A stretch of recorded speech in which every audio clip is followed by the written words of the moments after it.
I discovered my husband's affair just days before Christmas and smiled through every celebration because I had a plan that would expose everything on Christmas morning.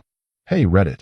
I'm a 47-year-old guy who spent the last 2 decades building a life I thought was solid, steady job in finance, cozy suburban home, and a marriage that felt like the kind of partnership you see in those old Hallmark movies. Picture this. I wake up every morning to the same routine, coffee brewing in the kitchen, the faint hum of traffic outside our quiet neighborhood, and the comforting weight of familiarity. My career? It's been my anchor. I started as a junior analyst right out of college, climbing the ladder through long hours and smart investments. Now, as a senior manager at a mid-sized firm, I handle portfolios for clients who trust me with their futures. It's not glamorous, but it pays the bills, funds our vacations, and lets me sleep at night knowing I'm providing stability. Our home is a testament to that stability, a 2-story house with a white picket fence, the kind you'd see in a magazine spread. We've got a garden out back where I tinker with tomatoes in the summer, and inside, walls lined with framed photos from trips to Europe and lazy weekends at the lake. It's the life I always wanted. Predictable, warm, and just a little bit ordinary. But the heart of it all has always been my husband. He's the outgoing one, the life of every party, with a laugh that lights up a room and a charisma that draws people in like moths to a flame. We met in our late 20s at a mutual friend's barbecue. Him grilling steaks, me awkwardly holding a beer, and it was instant. He swept me off my feet with his energy, his dreams of traveling the world, while I grounded him with my practicality. We've been together through it all. The ups, like our wedding under a canopy of stars in a vineyard, and the downs, such as when his startup flopped, and I was the one paying the rent. I prided myself on being the reliable type, the one who kept things steady. I'd plan our holidays, handle the bills, and be the shoulder he leaned on after a tough day. He'd bring the excitement, spontaneous road trips, surprise dinners, and that spark that made our marriage feel alive. Or so I believed. We'd build a world where I was the foundation and he was the color. But lately, things felt off. Subtle cracks, longer gym sessions, vague excuses for late nights, a distance in his eyes that I chalked up to work stress. Little did I know that reliability was about to be tested in ways I never imagined, forcing me to confront whether the life I'd built was as solid as it seemed. The living room was thick with the scent of pine and cinnamon, Christmas Eve wrapping paper strewn everywhere like confetti after a parade, when my husband leaned in close, his voice a low whisper that cut through the holiday cheer like a knife. "Babe, you seem off tonight. Everything okay?" he asked, his hand resting on my shoulder, eyes searching mine with that familiar mix of concern and charm.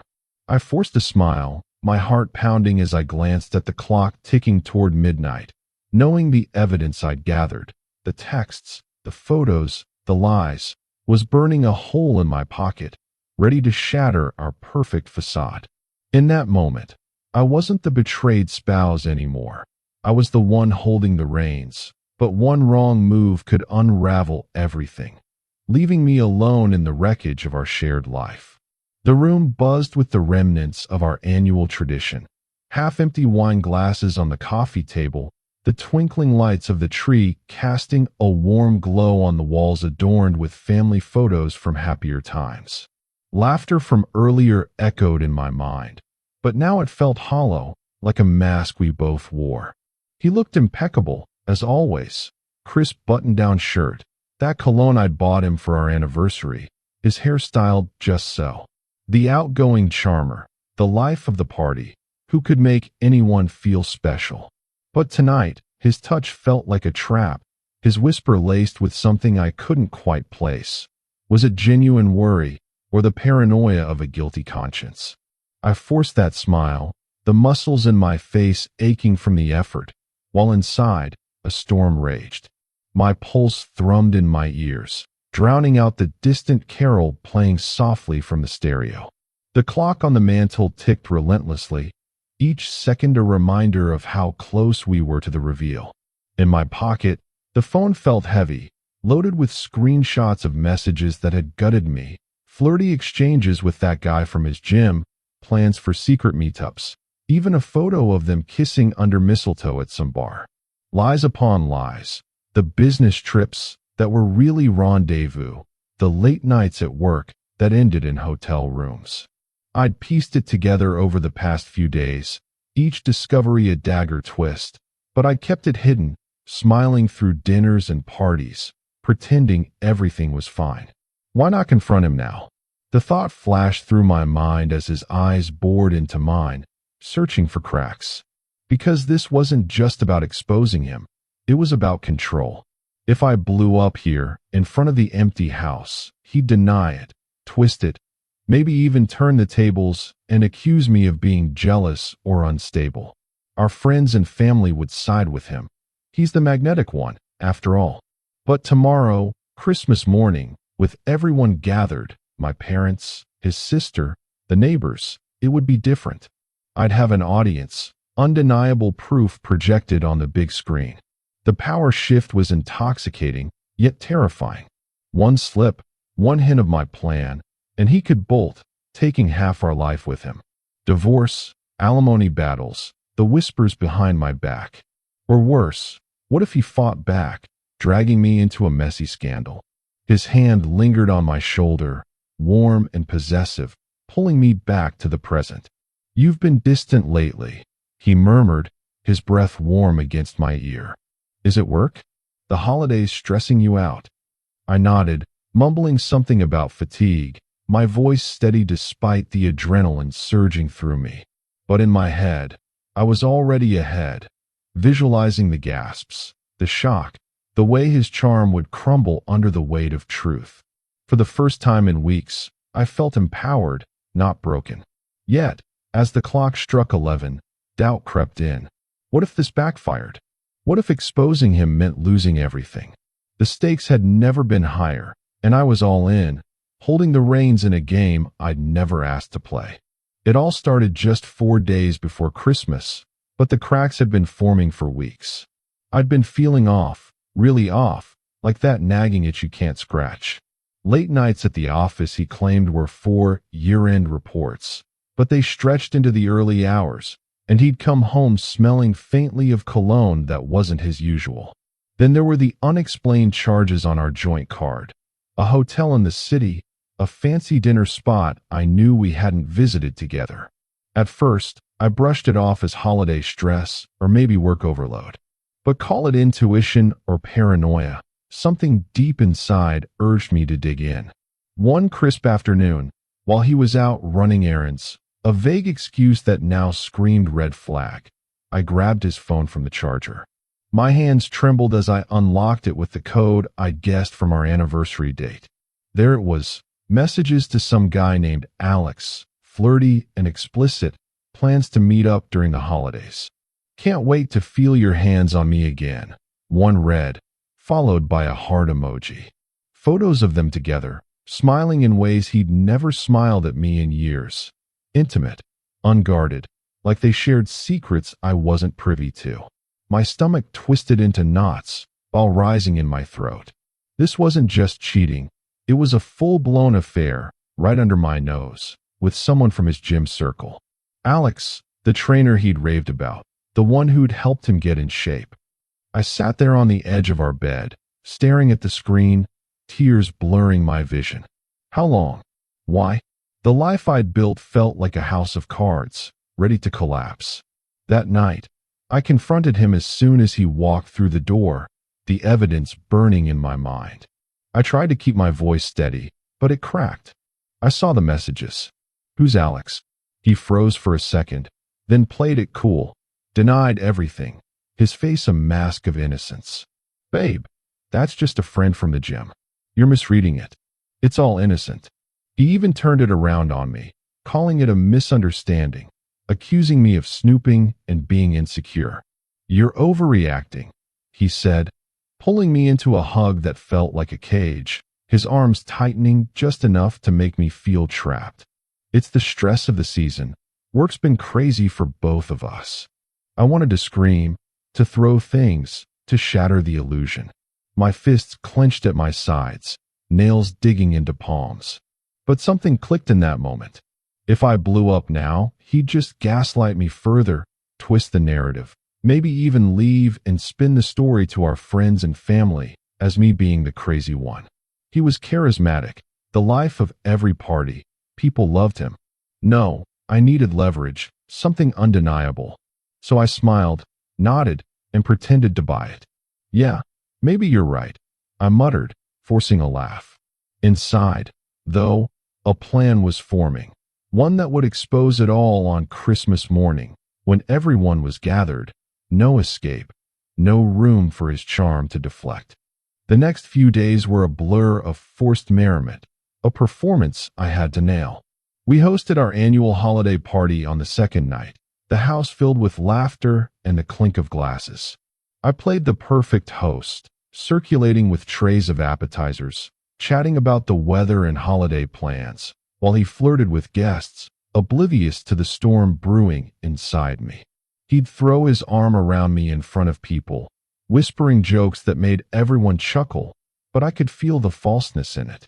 Meanwhile, I baked cookies from scratch, chocolate chip, his favorite, hanging lights on the tree we decorated together last year, exchanging small gifts like the new wallet I'd bought him. All the while, I was collecting more proof, my heart racing with each secret step. I cloned his phone remotely using a quick app I downloaded on a burner device, easy enough with a tutorial online, grabbing screenshots of more incriminating chats, details about their meetups, even a video clip of them dancing at a club. I found a receipt tucked in his jacket pocket for a gift he'd bought for Alex, a pricey watch from that boutique downtown. Each piece of evidence fueled me, a quiet fire building. He thought he was in control, the master of deception, but I was the one pulling strings now, weaving a net he couldn't see. By Christmas Eve, the tension was palpable, like a pressure cooker about to explode.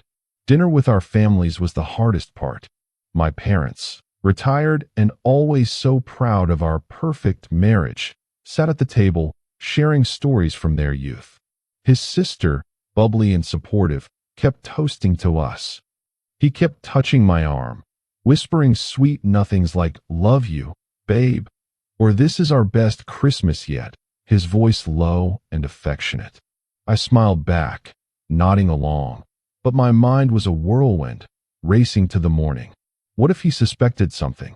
A flicker in my eyes, a hesitation in my laugh. What if he bolted before I could reveal it, taking his secrets and leaving me to pick up the pieces? The consequences loomed large. Divorce proceedings that could drag on for months, custody battles over our dog, our only child, a goofy golden retriever named Max who'd been our constant companion. The judgment from friends who'd side with him because he's the charismatic one, the one who makes everyone feel alive. Whispers at parties, pitying looks, the slow erosion of the life I'd built. But I couldn't back down. This was my life, and he'd stolen pieces of it. My trust, my security, the future I'd envisioned. As the clock ticked past dessert, families dispersing to beds or couches, I lay awake, staring at the ceiling, the evidence hidden in a safe spot. Tomorrow would change everything, and for the first time, I felt a twisted sense of power. But deep down, fear gnawed at me. What if the truth destroyed more than just our marriage? Christmas morning dawned crisp and bright, a thin layer of snow dusting the windows like powdered sugar on a forgotten cookie. The house smelled of fresh coffee and cinnamon rolls baking in the oven, a stark contrast to the turmoil churning inside me. Everyone gathered in the living room, my parents sipping mugs by the fireplace, his sister laughing as she unwrapped a scarf, our dog Max curled up under the tree, tail wagging obliviously. Gifts were exchanged with the usual holiday cheer, a new tie for him from me, a book on gardening for my dad. I sat there, heart hammering, forcing smiles and small talk, my phone heavy in my pocket like a loaded gun. I waited until the last present was opened, a silly mug from his sister that read, "World's Best Brother-in-Law," then stood up, my legs feeling like jelly despite the adrenaline surging through me. The room quieted, eyes turning to me expectantly. "Before we dig into breakfast, I have something to share," I said, my voice steady, though my palms were slick with sweat. I pulled out my phone, connecting it to the TV with a wireless adapter I'd set up the night before. The screen flickered to life, and I projected the evidence. Text scrolling like a damning confession, photos of him and Alex in compromising poses, timelines mapping out their secret rendezvous. Gasps echoed around the room, sharp intakes of breath from my mom, a muffled "oh my God" from his sister. His face drained of color, turning ashen, his eyes widening in horror as he stared at the screen.